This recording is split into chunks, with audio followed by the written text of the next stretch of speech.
ഇന്നലെ ഒരു എഴുത്തുകാരിനെ കാണാൻ പോയിട്ടുണ്ടായിരുന്നു. അവരുടെ അടുത്തതായിട്ട് ഇറങ്ങാൻ പോകുന്ന 3 നോവലുകൾ മാക്ബത്ത് പബ്ലിക്കേഷൻസ് ആണ് പ്രസിദ്ധീകരിക്കുന്നത്. അപ്പൊ അതിന്റെ ഭാഗമായിട്ട് അവരെ കാണാൻ പോയപ്പോ എന്നെ ഒരുപാട് അത്ഭുതപ്പെടുത്തിയ കാര്യങ്ങൾ നിങ്ങളോട് ഷെയർ ചെയ്യാൻ വേണ്ടിയിട്ടാണ് ഈ ഒരു വീഡിയോ. ഒരു വളരെ ചെറുതായിരിക്കുന്ന സമയത്ത് എഴുതി വെച്ചിരുന്ന പുസ്തകങ്ങൾ, നോട്ട്ബുക്കിൽ എഴുതി വെച്ചിരുന്ന ഒക്കെ ഞാനിങ്ങനെ വായിക്കുകയാണ്. ഞങ്ങൾക്കിത് കാണിക്കുന്നുണ്ട് ഇതില്. ഞാനും പണ്ട് ചെറുതാവുമ്പം ഇങ്ങനെ നോട്ട്ബുക്കിലും ഡയറിയിലും ഒക്കെ എഴുതി വെക്കായിരുന്നു. പക്ഷെ അതൊക്കെ നശിച്ചു പോയി. അതൊക്കെ എവിടെയാണെന്ന് പോലും ഇപ്പൊ എനിക്ക് അറിയില്ല. പക്ഷെ അവരത് ഇപ്പോഴും സൂക്ഷിച്ചു വെച്ചിരിക്കുന്നു എന്നാണ് എനിക്കത് കണ്ടപ്പോൾ എനിക്ക് അവരോട് ഒരുപാട് ബഹുമാനം തോന്നി. കാരണം പലപ്പോഴും നമ്മളൊക്കെ ജീവിച്ചു വരുന്ന പല സന്ദർഭങ്ങളിൽ നമുക്ക് ഒരുപാട് പ്രശ്നങ്ങൾ ഉണ്ടാകും. ജീവിതമാണ്.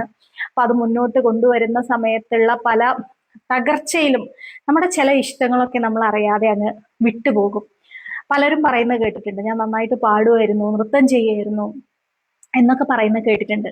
അപ്പം ഞാൻ കാണാൻ പോയ എഴുത്തുകാരി ഷെരീഫ തങ്ങൾ എന്ന് പറയുന്ന എഴുത്തുകാരിയാണ്. അവരുടെ ചെറുപ്പകാലം മുതലേ അവരെ എഴുതി വെച്ചിരിക്കുന്ന കാര്യങ്ങൾ കണ്ടു. അവരുടെ നോട്ട് ബുക്കുകൾ ഞാൻ വായിച്ചു. അപ്പൊ നിങ്ങൾ വിചാരിക്കും അവരുടെ ജീവിതത്തിൽ ഒരു പ്രശ്നവും ഉണ്ടായിട്ടില്ല, അതുകൊണ്ട് അവർക്ക് അതൊക്കെ സൂക്ഷിച്ചു വെക്കാൻ എളുപ്പമായിരിക്കും എന്ന് വിചാരിച്ചിട്ടുണ്ടാവും. എന്നാൽ മലപ്പുറം ജില്ലയിലെ തങ്ങൾ കുടുംബത്തിൽ ജീവിക്കുന്ന ആ വ്യക്തിയുടെ ഉപ്പ അവര് ചെറുതായിരിക്കുമ്പോൾ മരിക്കുകയാണ്.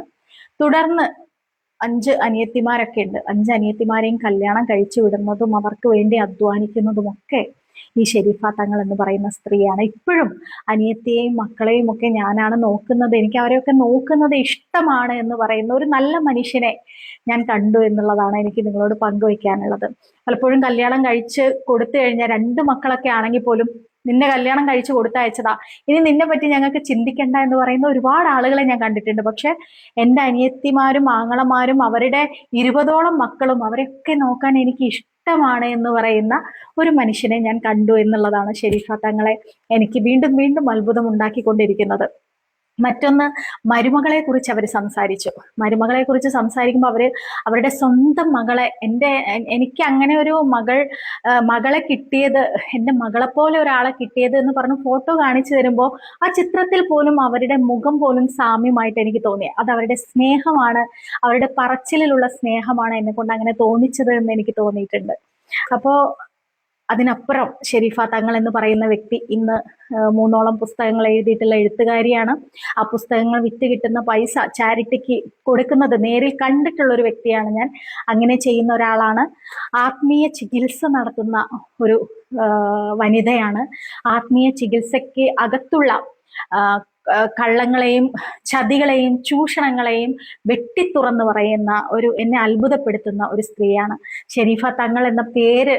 ഞാൻ എപ്പോഴും ഷെരീഫ തങ്ങളെ കുറിച്ച് പറയുമ്പോൾ പറയുന്ന ഒരു കാര്യമാണ്, ഷെരീഫ തങ്ങൾ എന്ന പേര് സ്വീകരിച്ചുകൊണ്ട് തന്നെ അവരുടെ ജീവിതത്തിൽ ശക്തമായ നിലപാടെടുത്തിട്ടുണ്ട്. ഷെരീഫ ബീവി എന്നൊക്കെ അറിയപ്പെടേണ്ട ഷെരീഫ തങ്ങൾ എന്നറിയപ്പെടുകയാണ് അവര്. അതോടൊപ്പം തന്നെ തന്റെ മതത്തെ സ്നേഹിക്കുന്നു, മതത്തിലെ ഒരുപാട് കാര്യങ്ങൾ പറയുന്നു. അതോടൊപ്പം അതിലുള്ള കള്ളത്തരങ്ങളും ആത്മീയ ചികിത്സയിലുള്ള ചൂഷണങ്ങളെയും കുറിച്ച് തുറന്നു പറയുന്നു.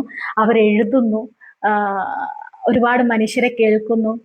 ഒരു അത്ഭുതം തന്നെയാണ് എനിക്ക് ഷെരീഫ തങ്ങൾ. മാക്ബത്ത് പബ്ലിക്കേഷൻ അടുത്ത 3 പുസ്തകങ്ങൾ ഇറക്കുന്നത് ഷെരീഫ തങ്ങളുടെ നോവലുകളാണ്. അതിലൊരുപാട് സന്തോഷമുണ്ട്. ജീവിതം പരീക്ഷയെന്ന നേരറിഞ്ഞു പുഞ്ചിരിച്ച് ഉള്ളില്ലാശിച്ചൊരുന്നമെത്തണം, കണ്ണീരില്ലാത്ത നാളിലെത്തണം, പൂജ്യത്തിൽ നിന്നു മുന്നിലെത്തുവാൻ ഇത്രയും നേരമോ ഇത്രയും ദൂരമോ, ഉള്ളില്ലാശിച്ചൊരുന്നമെത്തണം.